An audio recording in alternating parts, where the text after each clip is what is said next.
대마도에서 바라본 부산의 모습입니다. 신기루가 아니냐 하지만 신기루가 아닌 실제 모습입니다. 사진에 찍힐 만큼 부산과 대마도의 거리가 가깝다는 것을 알 수 있는데요. 실제로 부산에서 대마도까지의 거리는 50km가 채 되지 않습니다. 정확한 거리는 49.5km에 불과하죠. 서울에서 이천까지의 거리가 51.9km인데 이보다 더 가깝다는 것입니다. 국제법상으로 일본 땅이라는 대마도는 정작 일본과는 140km 이상 떨어져 있습니다.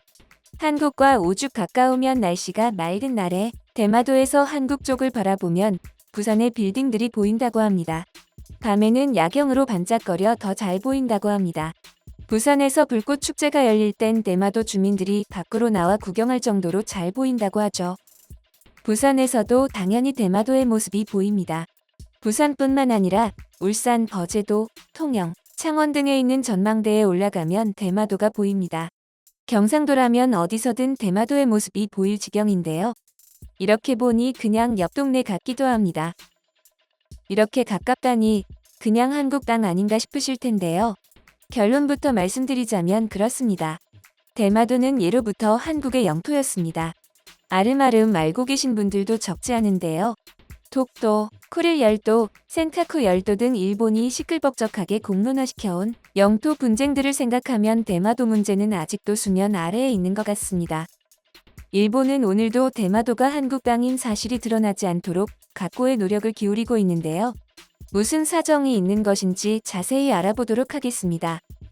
한국과 대마도의 거리가 너무 가까운 나머지 대마도에서는 간혹 한국의 라디오 방송이 들리기까지 합니다. 한국과 가장 가까운 한국 전망대 근처 북쪽 해안가에서는 대한민국 이동통신 신호가 잡혀 로밍 없이 음성통화 연결에 성공한 사례도 있었습니다.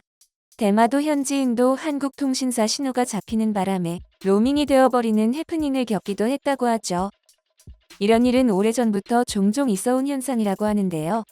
어떤 대마도 주민은 집에서 그냥 아는 사람과 통화를 했을 뿐인데 고에게 국제전화 요금이 청구되었습니다. 한국의 통신사에 접속되는 바람에 벌어진 일이었죠. 부산 해운대 아파트 인근 장산을 오르던 한 주민도 비슷한 경험을 했습니다. 휴대폰이 갑자기 일본 통신사에 자동으로 접속돼 로밍 요금이 청구되는 황당한 일을 겪은 것이었죠. 대마도의 기지국 전파를 수신하면서 생긴 일입니다. 가까워도 너무 가깝습니다.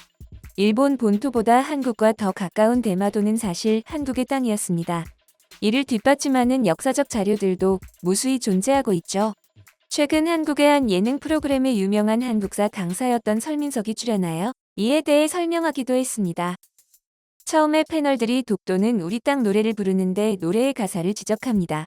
대마도는 일본 땅이라는 가사가 대마도는 조선 땅으로 바뀌었다고 말이죠. 이에 그는 앉은 자리에서 술술 증거를 대며 과거 대마도가 조선의 땅이었다는 설명을 시작합니다.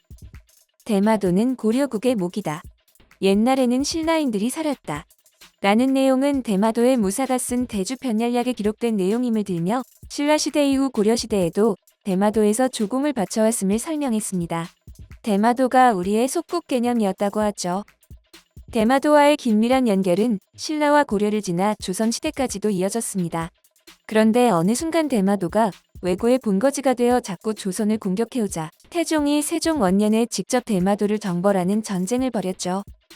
그리고 태종이 쓴 정대마도 교서를 보면 첫머리에 이런 대목이 있습니다. 대마도라는 섬은 경상도의 기림에 예속했으니 본 우리나라 땅이란 것이 문덕에 실려있다.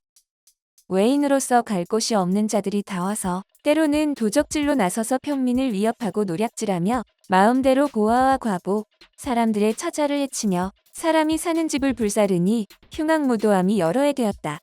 라고 말이죠. 덧붙여 지난 수년 동안 너희 왜구들의 생살 껍질을 벗겨서 씹어먹는 꿈을 몇 번이고 꾸었다라는 문장도 볼 수 있다고 하는데요. 왜구들에 대한 태종의 분노가 어느 정도였는지 여실히 드러나는 대목인 것 같습니다. 이 밖에도 대마도가 한국 땅이었다는 역사적 증거는 수도 없이 많은데요. 바로 며칠 전에도 결정적인 증거가 발견되었습니다. 2차 세계대전 중 미국 육해군 합동정보조직인 제니스가 펴낸 기밀책자에서 발견되었습니다. 제니스 시리즈 가운데 제75권은 한국에 관한 내용을 담고 있는데요. 두 권으로 편철되어 있는 이 책의 제목은 한국, 대마도와 제주도 포함입니다. 두 권 중 첫 번째 책의 표지부터가 대마도가 한국 땅임을 드러내고 있습니다. 책을 펼치면 이런 지도를 볼 수 있습니다. 왼쪽 아래에 제주도가 있고 오른쪽 아래에는 대마도가 선명하게 인쇄되어 있는 모습이죠. 책에 나와 있는 어떤 지도를 봐도 대마도가 명확하게 표시되어 있습니다. 이 밖에도 대마도가 한국 땅이라는 증거는 수도 없이 많습니다. 조선시대에 만들어진 지도나 실록에 쓰인 것이 전부가 아닙니다. 일본인이 만든 지도와 기록에도 그렇게 나와 있고 서구권에서 그린 지도를 봐도 대마도가 한국 땅이라고 말하고 있습니다. 그런데 일본은 아주 오래전부터 독도를 자기네 땅이라고 우기고 있죠. 사실 이것은 대마도와 관련이 있습니다. 대마도가 한국 영토라는 거론이 불거지는 것을 막기 위한 고도의 작전이기 때문입니다. 달리 말하면 독도를 방패 삼고 있다고도 할 수 있습니다.